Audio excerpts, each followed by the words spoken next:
আসসালামু আলাইকুম সম্মানিত দর্শক, আপনারা যেখান থেকে আমার ভিডিও দেখছেন সকলকে আন্তরিক অভিনন্দন, শুভেচ্ছা ও ভালোবাসা।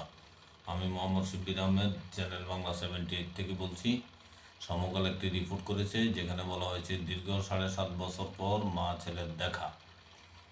দীর্ঘ 7 বছর পর সম্মুখ দেখা হলো মা ছেলের। উন্নত চিকিৎসার জন্য যুক্তরাজ্যের লন্ডনে পৌঁছানোর পর বিএনপি চেয়ারপারসন বেগম খালেদা জিয়া কে স্বাগত জানান তার ছেলে বিএনপির ভারপ্রাপ্ত চেয়ারম্যান তারেক রহমান, পুত্রবধূ জুবাইদা রহমান।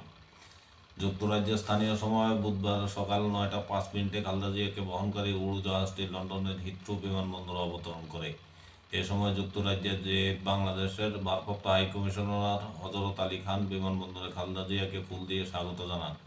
তারেক রহমান 2007 সাল থেকে লন্ডনে রয়েছেন। সর্বশেষ 2017 সালের 15 জুলাই লন্ডন সফরে এসেছিলেন বিএনপি চেয়ারপারসন। এরপর তার আর কোনো বিদেশ সফর হয়নি। এই সময়ের মধ্যে তার সঙ্গে ছেলের তারেক রহমানের সরাসরি দেখা হয়নি।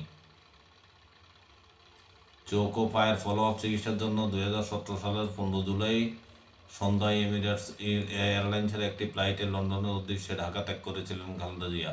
সংযুক্ত আরব আমিরাতের দুবাইয়ে তিনি যাত্রা বিরতি করেন। 16 জুলাই বাংলাদেশ সময় দুপুর 12টা 50 মিনিটের দিকে খালেদা জিয়া লন্ডনের হিথ্রো বিমানবন্দরে অবতরণ করেন। সে সময় বিএনপির তৎকালীন senior vice chairman Tarique Rahman এবং যুক্তরাজ্যের বিএনপির বিপুল সংখ্যক নেতাকর্মী বিমানবন্দরে খালেদা জিয়াকে স্বাগত জানিয়েছিলেন। লন্ডনে সাক্ষাৎকালে খালেদা জিয়া ও তারেক রহমান উভয়ই আবেগ আপ্লুত হয়ে পড়েন। তারেক রহমান তখন নিজের গাড়িতে করে মা খালেদা জিয়াকে গন্তব্যে নিয়ে যান। এর আগে ঢাকার হযরত শাহজালাল আন্তর্জাতিক বিমানবন্দর থেকে গতকাল মঙ্গলবার রাত 11টা 46 মিনিটে কাতারের আমিরের পাঠানো বিশেষ এয়ার অ্যাম্বুলেন্সে করে লন্ডনের উদ্দেশ্যে যাত্রা করেন খালেদা জিয়া। বিমানবন্দরে বিএনপির মহাসচিব মির্জা ফখরুল ইসলাম আলমগীর সহ জ্যেষ্ঠ নেতারা তাকে বিদায় জানান। এবারের লন্ডনের সফরে বিএনপি চেয়ারপারসনের সফরসঙ্গী হিসেবে রয়েছেন তার ছোট ছেলে আরাফাত রহমান কুকুর, স্ত্রী সৈয়দা শর্মিলা রহমান, দীর্ঘদিনের গৃহকর্মী ফাতিমা বেগম।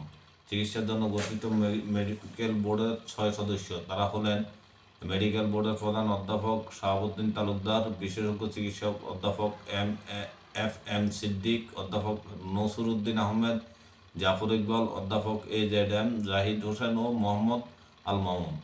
এছাড়া বিএনপি চেয়ারপারসন ও উপদেষ্টা পরিষদের সদস্য এনামুল হক চৌধুরী, নির্বাহী কমিটির সদস্য তাবিত আউয়াল, খালেদা জিয়ার একান্ত সচিব ABM আব্দুস সাত্তার ও প্রটোকল অফিসার SM পারভেজ। এই ছিল খালেদা জিয়ার